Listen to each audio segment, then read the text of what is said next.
Assalamualaikum warahmatullahi wabarakatuh. Di sini kami akan menjelaskan tentang implementasi Al-Quran dan hadis serta ijtihad dalam kehidupan berkeragaman. Yang pertama, Al-Quranul Karim. Dari segi bahasa, Al-Quran berasal dari kata qara'a, yaqra'u qira'atan Qur'anan, yang berarti sesuatu yang dibaca atau bacaan. Dari segi istilah, Al-Quran adalah kalamullah yang diturunkan kepada Nabi Muhammad SAW dalam bahasa Arab yang sampai kepada kita secara mutawatir, ditulis dalam mushaf. Dimulai dengan surah Al-Fatihah dan diakhiri dengan surat An-Nas. Membacanya berfungsi sebagai ibadah, sebagai mukjizat Nabi Muhammad SAW, dan sebagai hidayah atau petunjuk bagi umat manusia.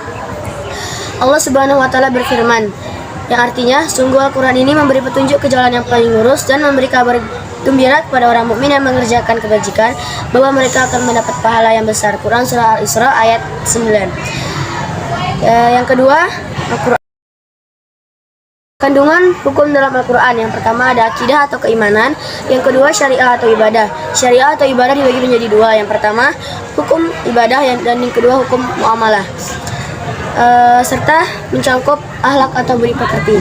Yang kedua, hadis atau sunnah. Pengertian hadis atau sunnah berarti secara bahasa, hadis berarti perkataan atau ucapan. Menurut istilah, hadis adalah segala perkataan, perbuatan, dan ketetapan takrir yang dilakukan oleh Nabi Muhammad SAW. Hadis juga dinamakan sunnah. Namun demikian, ulama hadis membedakan hadis dengan sunnah. Hadis adalah ucapan atau perkataan Rasulullah SAW, sedangkan sunnah adalah segala apa yang dilakukan oleh Rasulullah SAW yang menjadi sumber hukum Islam.